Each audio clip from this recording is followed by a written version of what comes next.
आपकी संपत्ति पर कांग्रेस अपना पंजा मारना चाहती है। माताओं बहनों का मंगलसूत्र अब सलामत नहीं रहेगा, ये कांग्रेस ने कहा है। मंगलसूत्र पे आपने बोला है, आपकी हिम्मत कैसे हुई मंगलसूत्र पर बोलने की? आपने कहा कि कांग्रेस के मैनिफेस्टो में लिखा है कि आपका मंगलसूत्र भी वो लोगों में बांट देंगे। कांग्रेस के मैनिफेस्टो में मैं चुनौती से आपसे कहती हूं, ऐसी कहां पर कौन सा मैनिफेस्टो आप पढ़ रहे हैं जिसमें ऐसी बात लिखी है? क्या आपकी मेहनत की कमाई का पैसा घुसपैठियों को दिया जाएगा? आपको मंजूर है? ये कांग्रेस का मैनिफेस्टो कह रहा है। लोकसभा चुनाव 2024 के पहले चरण का मतदान खत्म होते ही अब सियासी दलों के बीच जुबानी जंग तेज हो गई है और लगता है कि अब विकास और जनता के बुनियादी मुद्दों की बजाय हिंदू मुसलमान वाली सियासत रफ्तार पकड़ने वाली है। दरअसल रविवार को प्रधानमंत्री मोदी ने राजस्थान की एक सभा में कांग्रेस के घोषणा पत्र को लेकर जो घोषणा की, उसने सियासत को गरमा दिया है। प्रधानमंत्री ने कहा कि कांग्रेस महिलाओं के गोल्ड का हिसाब करके और बाकी जो संपत्तियां भी हैं उसे सबको समान रूप से वितरित करने वाली है और ये सब वो उसके बीच बांटेगी जिसके ज्यादा बच्चे हैं। और आगे प्रधानमंत्री ने क्या कहा और उसका जवाब कांग्रेस प्रवक्ता सुप्रिया श्रीनेत ने क्या दिया, पहले उसे सुन लेते हैं। कि अगर कांग्रेस की सरकार बनेगी तो हर एक की प्रॉपर्टी का सर्वे किया जाएगा। हमारी बहनों के पास सोना कितना है उसकी जांच की जाएगी और जो संपत्ति है ये सबको समान रूप से वितरित कर दी जाएगी। क्या आपकी मेहनत की कमाई का पैसा घुसपैठियों को दिया जाएगा? आपको मंजूर है? ये कांग्रेस का मैनिफेस्टो कह रहा है कि वो माताओं बहनों का सोने का हिसाब करेंगे, उसकी जड़ती करेंगे, जानकारी लेंगे और फिर उस संपत्ति को बांट देंगे और उनको बांटेंगे जिनको मनमोहन सिंह जी की सरकार ने कहा था कि संपत्ति पर पहला अधिकार मुसलमानों का है।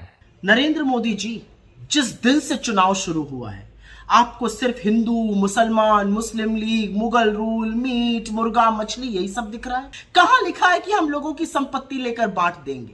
किस तरह की बौखलाहट है ये कि आप निरंतर झूठ बोल रहे हैं। एक संप्रदाय को लेकर झूठ बोलते हैं, हमारे मैनिफेस्टो को लेकर झूठ बोलते हैं, अब इतने बेतुके झूठ बोलने लगे हैं कि लोगों को आपके मानसिक संतुलन पर सवाल उठाना पड़ रहा है। तो सुना आपने प्रधानमंत्री ने क्या कहा और कांग्रेस प्रवक्ता सुप्रिया श्रीनेत ने क्या कहा। अब आगे सुनिए।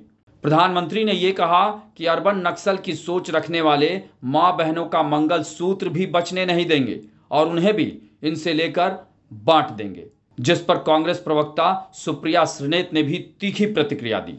माताओं बहनों की जिंदगी में सोना वो सिर्फ शो करने के लिए नहीं होता है, उसके स्वाभिमान से जुड़ा हुआ है।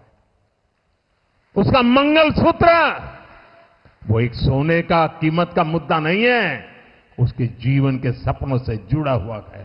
तुम उसे छीनने की बात कर रहे हो अपने मैनिफेस्टो में? गोल्ड ले लेंगे, सबको वितरित कर देंगे और पहले जब उनकी सरकार थी उन्होंने कहा था कि देश की संपत्ति पर पहला अधिकार मुसलमानों का है। इसका मतलब ये संपत्ति इकट्ठी करके किसको बांटेंगे? जिनके ज्यादा बच्चे हैं उनको बांटेंगे, घुसपैठियों को बांटेंगे। भाइयों बहनों, ये अर्बन नक्सल की सोच, मेरी माताओं बहनों, ये आपका मंगलसूत्र भी बचने नहीं देंगे, यहां तक जाएंगे मैं कहने आया। असलियत यह है कि आपको मंगलसूत्र का नाम नहीं लेना चाहिए था, क्योंकि एक औरत जब मंगलसूत्र पहनती है ना तो वो जन्म जन्मांतर के लिए दाम्पत्य के उस सूत्र में बंध जाती है जिसका सबसे पवित्र, सबसे पावन प्रतीक मंगलसूत्र होता है। इस देश के करोड़ों लोग पूरी निष्ठा से, पूरी ईमानदारी से दाम्पत्य के सूत्र को, दाम्पत्य के संबंध को निभाते हैं। आपको मंगलसूत्र पर इतनी घटिया गंदी टिप्पणी नहीं करनी चाहिए थी कि हम औरतों का मंगलसूत्र लेकर लोगों में बांट देंगे। यह सिर्फ एक जेवर, एक गहना नहीं होता है, यह दाम्पत्य का वो प्रतीक है जो औरत धारण करती है और पूरी निष्ठा से उस धर्म को निभाती है।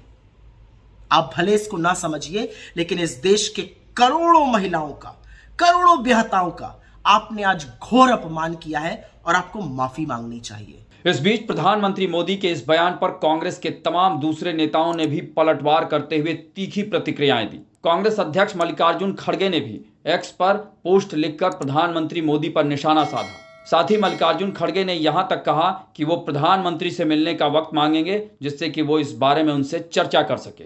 वहीं कांग्रेस के सबसे बड़े नेता राहुल गांधी ने भी एक्स पर लिखा है कि पहले चरण के मतदान में निराशा हाथ लगने के बाद नरेंद्र मोदी के झूठ का स्तर इतना गिर गया कि वह घबराकर अब जनता को मुद्दों से भटकाना चाहते हैं। कांग्रेस के क्रांतिकारी मैनिफेस्टो को मिल रहे अपार समर्थन के रुझान आने शुरू हो गए। देश अब अपने मुद्दों पर वोट करेगा, अपने रोजगार, अपने परिवार और अपने भविष्य के लिए वोट करेगा। भारत भटकेगा नहीं। वैसे आपको बता दें कि कांग्रेस नेता राहुल गांधी ने हाल ही में तेलंगाना की एक चुनावी रैली में जितनी आबादी उतना हक के नारे का जिक्र करते हुए कहा था कि यदि कांग्रेस सत्ता में आई तो जाति जनगणना के अलावा वेल्थ सर्वे भी कराया जाएगा। गौरतलब है कि पूर्व प्रधानमंत्री मनमोहन सिंह ने 2006 में राष्ट्रीय विकास परिषद की एक बैठक में भाषण दिया था, जिसके संक्षिप्त भाग से हम आपको रूबरू करा देते हैं। मनमोहन सिंह के मुताबिक अनुसूचित जातियों और जनजातियों को पुनर्जीवित करने की जरूरत है। हमें नई योजनाएं लाकर यह सुनिश्चित करना होगा कि अल्पसंख्यकों का और खासकर मुसलमानों का भी उत्थान हो सके, विकास का फायदा मिल सके। इन सभी का संसाधनों पर पहला दावा होना चाहिए। केंद्र के पास बहुत सारी जिम्मेदारियां हैं और ओवरऑल संसाधनों की उपलब्धता में सबकी जरूरतों का समावेश करना होगा। हम आपको यहां यह भी बता दें कि पूर्व प्रधानमंत्री मनमोहन सिंह का यह भाषण अंग्रेजी में था। इस बीच प्रधानमंत्री मोदी ने आज यूपी की एक चुनावी सभा में भी राहुल गांधी के वेल्थ सर्वे का फिर से जिक्र किया और कांग्रेस पर निशाना साधा। आपकी मेहनत की कमाई, आपकी संपत्ति पर कांग्रेस अपना पंजा मारना चाहती है। बहरहाल लगता है कि प्रधानमंत्री मोदी ने राहुल गांधी के तेलंगाना में वेल्थ सर्वे वाले बयान को अपना हथियार बना लिया है और फिर पूर्व प्रधानमंत्री मनमोहन सिंह के करीब 18 साल पहले दिए गए बयान से उसे जोड़ते हुए कांग्रेस पर अचूक बाण छोड़ा है, जो निशाने पर लगा है। क्योंकि पीएम मोदी के इस बयान के बाद आरोप प्रत्यारोप का दौर शुरू हो चुका है और ये कब तक चलेगा आपको भी मालूम है, यानी चुनाव तक। ऐसे में ये कहा जा सकता है कि इस बार भी अब चुनाव में हिंदू मुसलमान की औपचारिक एंट्री हो गई लगती है। आपको हमारी ये रिपोर्ट कैसी लगी इसे कमेंट बॉक्स में जरूर बताएं और ऐसी ही अन्य खबरों से अपडेट रहने के लिए बने रहें हमारे साथ, क्योंकि हम हैं बुलंद भारत टीवी, ताकत आपकी।